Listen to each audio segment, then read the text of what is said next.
Jake Ludington here at HP Discover in Frankfurt, Germany, and I'm here with Leo Demers, and we're going to talk about Project Odyssey. Now, explain a little bit about what Project Odyssey is and what vision it plays for mission-critical systems.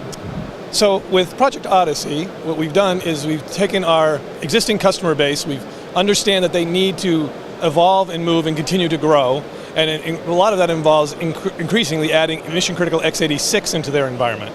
So what we're allowing to happen now is part of the same framework is to retain the high availability aspects and the scalability aspects that they've enjoyed with our Superdome servers and high-end integrity boxes, and bringing x86 environment into that story so they can move and keep their applications running in the same tiered model that they have deployed today, but allow them to also have Linux for the application end and keep HPUX on the back end for a database, for example.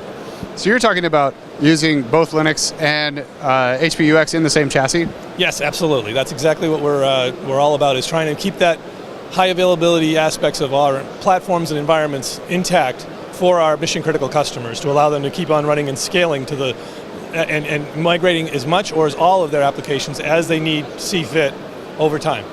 And so how does virtualization play a role in this? Because I assume that has to be a piece.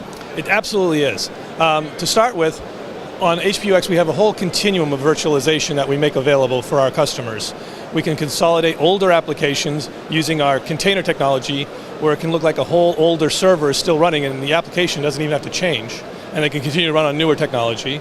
We have virtual machines with virtualizing everything, and we also have what we call VPAR technology, virtual partitions, where customers can have dedicated memory and CPU, but still enjoy the virtualization aspects of being able to migrate that from one server to another, and still have that high availability aspects that are associated with it. And so you talked to me about off camera about something where you can actually take bare metal, virtualize it, and then take it back again should you need to? Absolutely. Part of HP's, we have a converged infrastructure story. And so the converged infrastructure is built on our Matrix operating environment and our Virtual Connect technology. And that Virtual Connect technology allows you to virtualize all your connections into your server.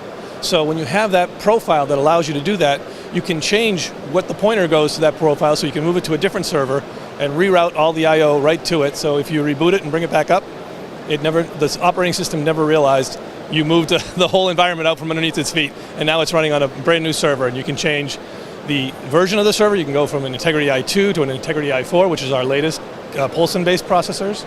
You can even go from one type of a virtual machine, that's bare metal to bare metal, but you can also go from bare metal to virtualized, and from virtualized back to bare metal again. So for example, you had an application that had a peak demand at a certain time of year. You could then take it before it happens, move it out to bare metal to get the maximum performance, and then once that peak is passed, put it back as a virtual machine.